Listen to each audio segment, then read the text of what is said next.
आपलं सर्वांचं आपल्या आणखीन एका नवीन व्हिडिओमध्ये अगदी मनापासून स्वागत करते। तर आज संध्याकाळी माझा छोटा मुलगा बोलला की मम्मी खूप दिवस झाले तू डाळबाटीच केली नाही, आज डाळबाटी कर। तर 10-15 दिवस झाले आता मी डाळबाटीच केली नाही। तसं मी 8 दिवसातून एकदा तरी करत असते। ह्यावेळेस जरा उशीरच झाला। तर मी घेतल्या मग 2-3 प्रकारच्या डाळी। तर 2-3 प्रकारच्या डाळी मिक्स करूनच मी वरण बनवत असते। मुगाची डाळ, मसूरची डाळ आणि तुरीची डाळ। तर डाळी घेतले मी 2-3 प्रकारच्या। आता त्या धुवून डब्यामध्ये मी कुकरला लावते। कारण डाळ डायरेक्ट मी कुकरला नाही लावत, कारण कुकरला वरण लावलं की ते असं कुकरच्या बुडाला लागतं आणि मग ते व्यवस्थित वरण होत नाही। त्यामुळे असं डब्यामध्ये शिजवून घेते मी आणि त्यानंतर फोडणी देते। तर डाळ धुवून घेतली मी डब्यामध्ये, त्याच्यामध्ये थोडंसं मीठ आणि हळद घातली, म्हणजे वरणाला खूप छान असं कलर पण येतो आणि चव पण छान लागते। आता मी कुकरला डाळ लावली आणि आता म्हणलं बाटीचं जरा पीठ मळून ठेवावं, 10-15 मिनिटं असं मळून ठेवलं की मग छान भिजतं। तर आजच एका व्हिडिओला 1-2 ताईंच्या कमेंट आल्या की तुमचा छोटा मुलगा दाखवा। तर तो किचनमध्ये आलाय, त्याच्या पप्पाच्या हातामध्ये मी मोबाईल दिलाय, त्याला माहितीच नाही कॅमेरा चालू आहे। तर त्याचे पप्पा त्याचं म्हणजे आमचं शूट घेत होते। तर खाली माझा भाऊ आणि मोठा मुलगा बसलेला होता आणि फौजी साहेब पण त्यांच्या संग बोलत होते। तर छोटा मुलगा बोलत होता की मी तुला मार्क पाडून दाखवतो, मला फक्त तू रोजची रोज छान छान रेसिपी करून खाऊ घालीत जा। तर असं चाललं होतं मजाक आमचं। तर त्याची आताच 10वी झाली, त्यांनी 11वी-12वीला ॲडमिशन घेतलंय 11वीला आणि त्यानंतर आता बाहेरून तो अभ्यास पण करतोय CATचा। तर त्याला आम्ही असं काही काम सांगत नाही, डिस्टर्ब करत नाही आणि मोठ्या मुलाचं अजून कॉलेजच चालू झालं नाही। फार्मसीचं ॲडमिशन जरा लेटच होतात, त्यामुळे त्यांचं कॉलेज अजून चालू झालं नाही, त्यामुळे तुम्हाला तो घरी दिसतो। तर असं अजून तो घरी आहे ना, तर असं मला कामामध्ये खूप हेल्प करू लागतो, तो खूप मदत करतो। तर हे बघा यांची मस्ती चालू आहे हॉलमध्ये, मी किचनमध्ये होते, फौजी साहेब बेडरूममध्ये येतं आणि यांची मस्ती इथं चालू होती। मला आवाज आला, मी हळूच आले कॅमेरा घेऊन। तर 1-2 ताई बोलत होते की तुमचा छोटा मुलगा दाखवा, त्याच्यामुळे मी तुम्हाला दाखवते। तर दिवसभर तो अभ्यास करतो, क्लासला जातो। आता तो म्हणजे खूप उशिरा आलाय, तर असं संध्याकाळी क्लासवरून आला की तो आमच्याबरोबर थोडासा असा टाईम स्पेंड करत असतो, थोडी मस्ती घालतो, बोलतो, येऊन माझ्याजवळ बसतो किचनमध्ये, गप्पा मारतो, इकडल्या तिकडलं काही म्हणजे क्लासमध्ये झालेलं मला सांगतो। तर असे तर तुम्हाला आज मी माझा छोटा मुलगा दाखवला। तर छोटा मुलगा आहे ना, मोठ्या मुलापेक्षा त्याची हाईट खूप जास्त झाली। कोणी पाहिलं ना दोघांना बरोबर, तर कोणी पण म्हणतं की तुमचा छोटा मुलगा तो मोठा आहे आणि मोठा आहे तो छोटा आहे। तर कोणी पण असं कन्फ्यूज होतं। तर मी डाळबाटी एकदम सोप्या पद्धतीने कशी बनवत असते ना, ते पण मी तुम्हाला आज दाखवते। तर 3 वाटीभर मी गव्हाचं पीठ घेतलंय, 1 वाटी रवा घेतलाय, चवीनुसार मीठ आणि ओवा घालते थोडासा असा चुरगळून, म्हणजे काय होतं ओव्याने खूप छान फ्लेवर येतो। आणि ओवा थोडासा हातावर चुरगळून टाकला की त्यामध्ये घालते मी अर्धा चमचाभर खाण्याचा सोडा। तर खाण्याच्या सोड्याने काय होतं, आपली डाळबाटी ना खूप मस्त अशी फुलल्या जाते, एकदम अशी कडक होत नाही आणि खूप छान होती। आणि थोडीशी हळद टाकते मी, हळद नाही टाकली तरी पण चालते, पण मला असं थोडीशी हळद टाकायला आवडतं याच्यामध्ये डाळबाटीमध्ये, त्यामुळं मी हे थोडीशी हळद घातली।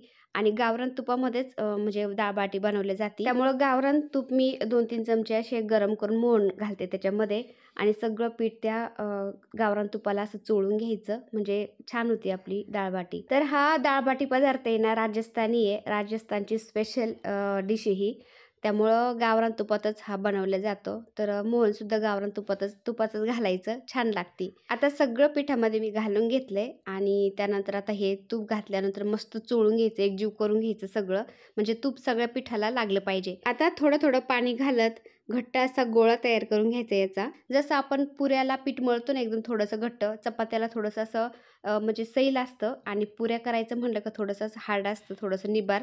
तर त्या प्रकारेच आपल्याला हे पीठ मळून घ्यायचं असतं, एकदम पुऱ्या करतो तसंच। तर चपात्यापेक्षा तुम्ही बघू शकता थोडासा हार्ड गोळा केला आहे मी। आता 15-20 मिनिटं याला मी असं भिजून देते, तोपर्यंत डाळ शिजलेली, तिला फोडणी देते डाळीला। तर डाळबाटीबरोबर डाळ आहे ना खूप प्रकारे बनवली जाते, कांदा, टोमॅटो, त्यानंतर असं म्हणजे बऱ्याचशा प्रकारे बनवली जाते, पण माझ्या मुलांना आहे ना साधीच डाळ आवडते याच्याबरोबर।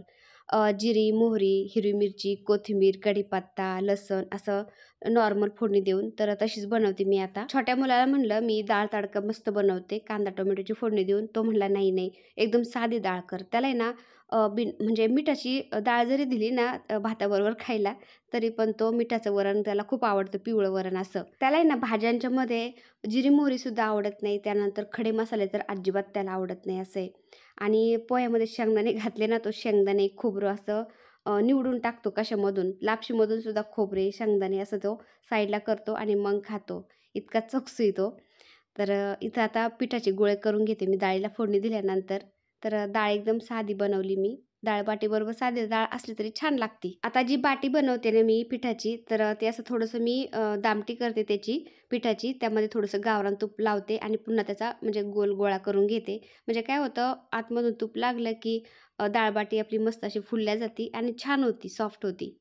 तर असं मुलगा आणि माझा भाऊ पण आलेत मला आता गोळे करू लागायला. म्हणले, "पटपट होईन तुझं."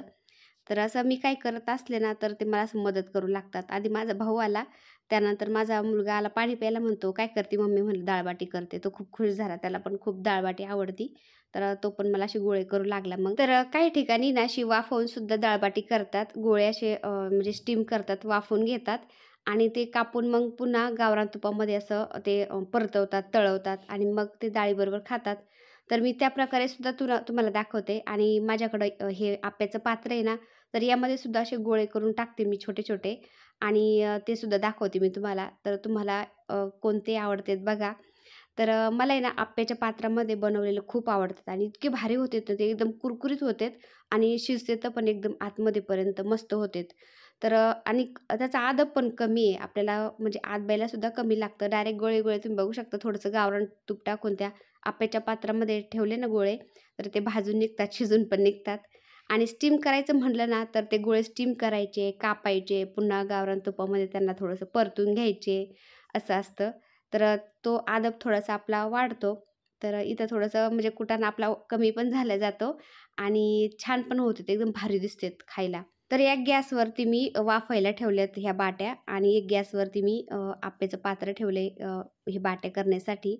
तर तुम्ही बघू शकता हे जे वाफायला ठेवले होते ना मी, तर हे सुद्धा मस्त वाफवलेत. आता एकदम मस्त फुललेत.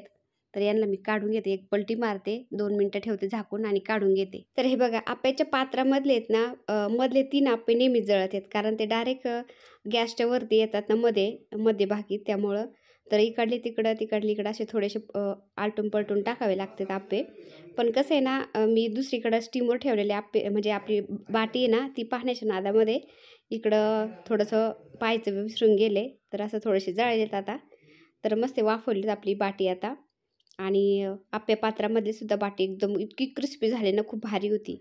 तर बनवायची म्हटलं ना, आप्या पात्र जर तुमच्याकडे असेल ना, तर आप्या पात्रामध्येच तुम्ही बाटी बनवा. खूप भारी होती. तुम्ही बघू शकता. तर अगदी थोडं-थोडं असं गावरान तूप टाकायचं आणि त्यानंतर त्याच्यामध्ये अशी बाटी ठेवायची. एकदम मस्त क्रिस्पी होती. तर आपण तूप कमी जास्त सुद्धा करू शकतो, पण गावरान तुपामध्ये बाटी छान लागते आणि आमच्या सगळ्यांना आवडते ना, तर गावरान तुपामध्येच मी केली मग. तर वाफवलेली बाटी आहे ना, ती पण मी गावरान तुपामध्ये थोडीशी आता कढईमध्ये भाजून घेते. तर असे एका बाटीचे 4 भाग करायचे आणि ती असं भाजून घ्यायची कढईमध्ये थोडीशी तुपामध्ये. तर असं डबल कुटाणा होतो आपल्याला. त्यामुळं असं आप्पे पात्रामध्ये जर आपण केली ना, खूप भारी होती. म्हणजे डबल-डबल आपल्याला त्याला आदबायची गरजच नाही. डायरेक्ट त्याच्यामध्ये ती होती. भाजून निघती, शिजून निघती. तसं याच्यामध्ये ते वाफवायचं, त्यानंतर पुन्हा कढईमध्ये त्याला तूप टाकून थोडीशी अशी भाजून घ्यायची असं. तर तुम्ही बघू शकता आप्पे पात्रामध्ये दुसरी बॅच तर किती भारी झाली. मी पटकन उलट-पलट केली ना त्याची, तर अजिबात जळाले नाही. एकदम मस्त अशी ब्राऊन कलर आला आणि इतके क्रिस्पी कुरकुरीत झालेत ना आणि कढईमध्ये परतवलेले म्हणजे भाजवलेले थोडेसे तुपामध्ये ते पण मी आता काढून घेते. तर इथं आपली बाटी तयार झाली तुम्ही बघू शकता. तर असं मुलांना पाहून म्हणजे आवडतं पण, खायला पण छान लागतं आणि दिसतं पण छान. तर बाटी झाल्यानंतर मी घेतलं हॉलमध्ये जेवायला. तर छोटा मुलगा दाखव म्हटल्या होत्या ताई बऱ्याचशा, तर त्यांना मी आज छोटा मुलगा पण दाखवलाय. तर मुलांना दाल-बाटी इतकी आवडती ना, त्यांनी कोणाचीच वाट नाही बघितली आणि लगेच जेवायला घेतलं. तर माझ्या भावाने पाणी आणले आता सगळ्यांना. तर बऱ्याचशा माझ्या ताई बोलतात, की तुमचा व्हिडिओ नेमका कोणत्या टायमाला येतो? आम्ही खूप वाट पाहतो व्हिडिओची. तर सॉरी ताईंनो, तुम्हाला माझ्या व्हिडिओची वाट पाहावी लागते. पण कसं आहे ना ताईंनो, सगळं घरातलं काम करायचं आणि मी एकटीच लेडीज आहे घरात काम करायला. मला घरातले सगळे थोडे-थोडे मदत करू लागतात. तरी पण भरपूर काम असतं.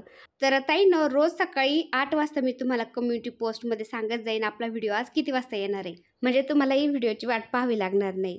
तर सगळ्या माझ्या ताई, मावशी आणि माझ्या मैत्रिणी मला इतकं प्रेम देतात ना आणि माझे खूप आवडीने व्हिडिओ पाहतात. एकदम असं म्हणजे जवळच्या फॅमिली मेंबरसारखं प्रेम देतात.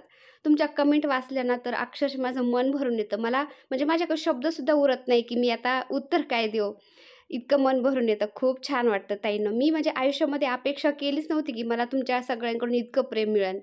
तर मला आणि माझ्या भावाला तुमच्या सगळ्यांकडून खूप प्रेम मिळालं. खूप छान वाटलं ताईंनो. तर तुम्ही माझे इतके आवडीने व्हिडिओ पाहता, वाट पाहता व्हिडिओची माझ्या ना, मला खूप वाईट वाटतं. पण ताई काय करू, घरचं आवरून सगळं व्हिडिओ टाकायचा ना टायमाला पडतच नाही. तर अपेक्षा करते माझ्या सगळ्या ताई, मावशी, मैत्रिणी मला समजून घेतात. तर दाल बाटी खूप छान झाली होती ताईंनो, खरंच ट्राय करा, खूप छान होती. मुलांना पण खूप आवडती. तर आजचा व्हिडिओ थोडासा छोटा झालाय. उद्यापासून मी मोठा व्हिडिओ टाकण्याचा नक्की प्रयत्न करेन. तर आजचा व्हिडिओ मी इथंच एंड करते. व्हिडिओ आवडला असेल तर एक लाईक नक्की करा. चॅनलवर नवीन असाल तर प्लीज आपल्या चॅनलला सबस्क्राईब पण करा. सर्वांनी माझा व्हिडिओ पाहिल्याबद्दल सर्वांचे खूप खूप आभारी आहे मी. सर्वांना श्री स्वामी समर्थ.